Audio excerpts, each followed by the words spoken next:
Am I listening? Strange, it's me, the Phantom. My God, where the hell are you? I've been waiting for your call for the whole damn month. Yes, I know, I'm sorry. It's just that there are some problems at work. The Internal Investigation Department conducted interrogations and looked for spies.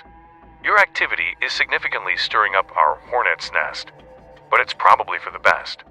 Area 51, the leak about John from the farm, the hidden data about Trump on the eve of his election campaign, all this angers the leadership. This means that everything is not in vain, and in more detail.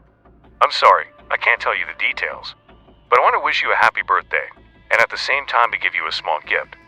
I think this special case will really interest you. Check your email. I sent you something intriguing from the left email. Okay, I'll take a look. Yeah, I got it. What, a DVR recording? Are you kidding me, Phantom? It's not April Fool's Day, Strange. Take a closer look at the recording, and show it to those who are primarily interested in such things. According to the recording, everything happened on that very damn road to nowhere. You've probably heard of her. In the letter, you will also find the report of our experts with their comments and notes. Go through it? You might need it. The people depicted there had just turned onto this road, and thanks to them, we now know exactly what is happening there and why people disappear without a trace. Sorry, Strange, I don't have much time. Once again, happy birthday to you. Give me the light. We'll call you again in a week. Take care of yourself. And the man on the other side of the phone line hung up. And you take care of yourself, I said in the silent phone, and turned on the recording. What I saw struck me to the core. Underscore. How long do we have to go, son? You drive my 250th Ford like that, and we'll never get to your grandma, Stacy. And your sister, by the way, is getting married tomorrow. Yes, I know that you don't like the way I drive. But do you see the way?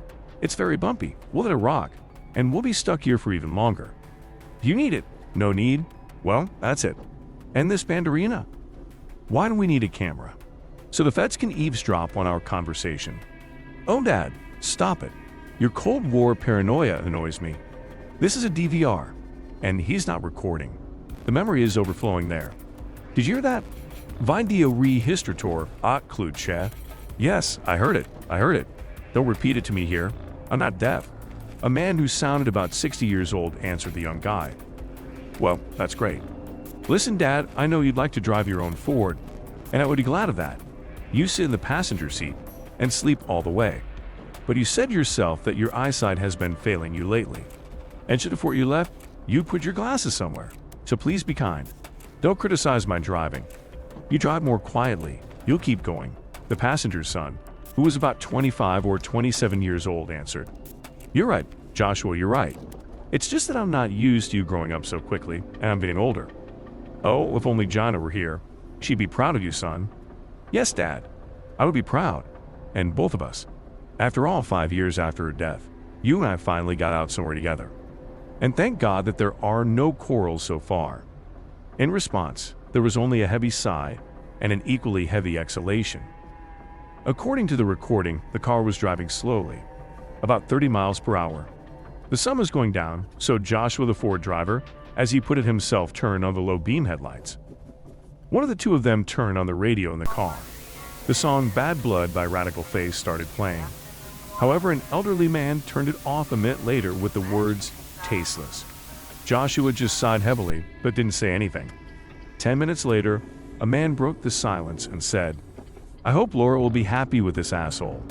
Pap, what are you doing? Irwin is a normal guy. Personally, I liked him.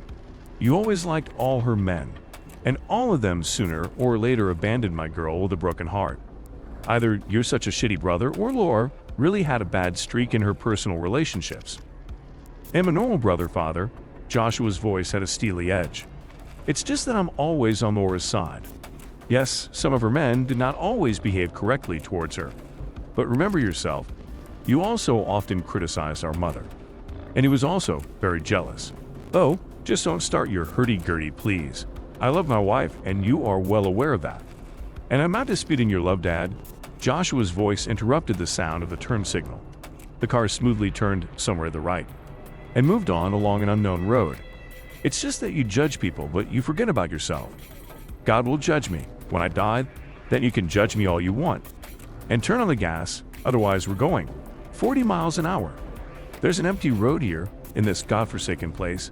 No cops are going to stop us. We'll make it. We'll be in Deming tomorrow morning for my sister and your daughter's wedding. I hope there won't be any of those stupid banana puddings, the old man grumbled. Joshua chuckled, but didn't say anything. The car drove in a straight line for 15 minutes. Before reaching the intersection with the traffic lights missing there was a sign, "Careful, down the road, turn left." "After 200 meters, turn right," said a female voice with a hint of artificiality. "Oh, your old lady is alive." "Yeah, I've been silent all this time, and just now I decided to tell you where to go." "Dad, please look, I might even turning off there," Joshua said, and stopped the car at the intersection. There. But you didn't even look at the route. Listen, there was a sign before the intersection, "Careful, cool road," and there's something there.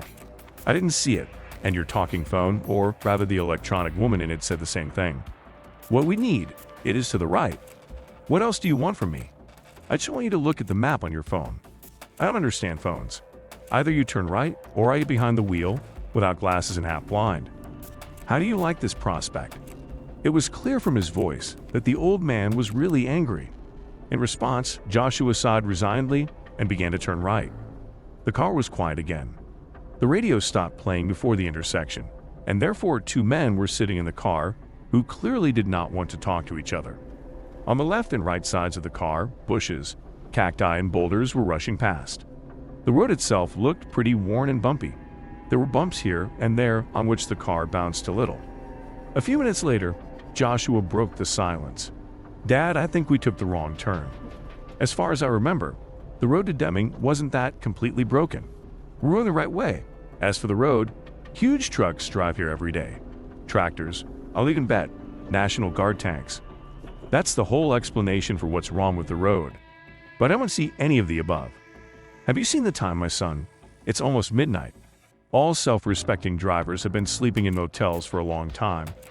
But you and I, 2 half-wits, are going.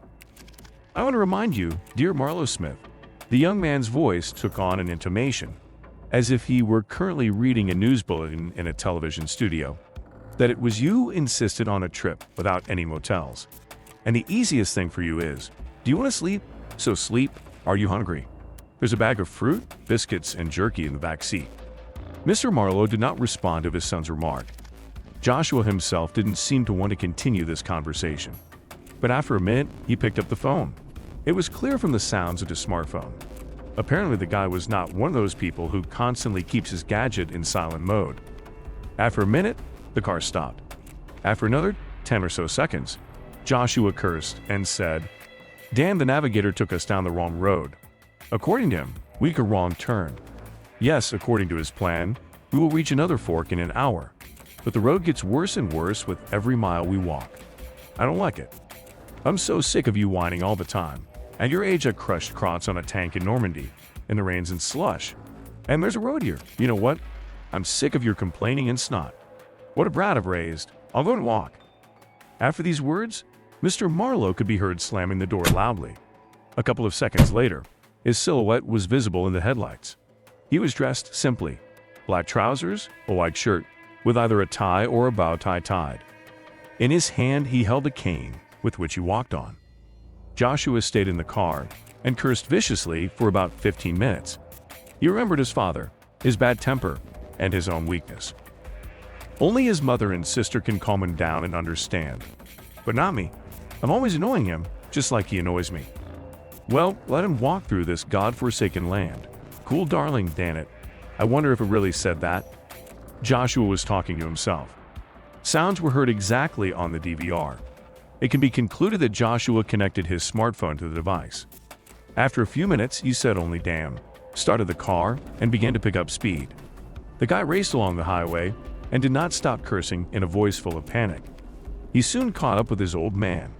In the video, we can see that he was sitting leaning against a rock on the right side of the road. Joshua immediately left the car and rushed to his father.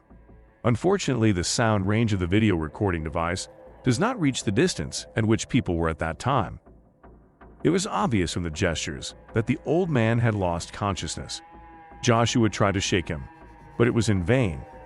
Then he ran into the car, and with the words, "Fuck my lord," took out a bottle of water from his bag. He left the back door open. The guy threw half of the contents in his father's face, and he seemed to be slowly coming to his senses.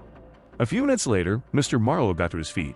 At the same time, he did not even pick up the cane from the ground. Meanwhile, something crawled under the hood of the car. Something long and strange.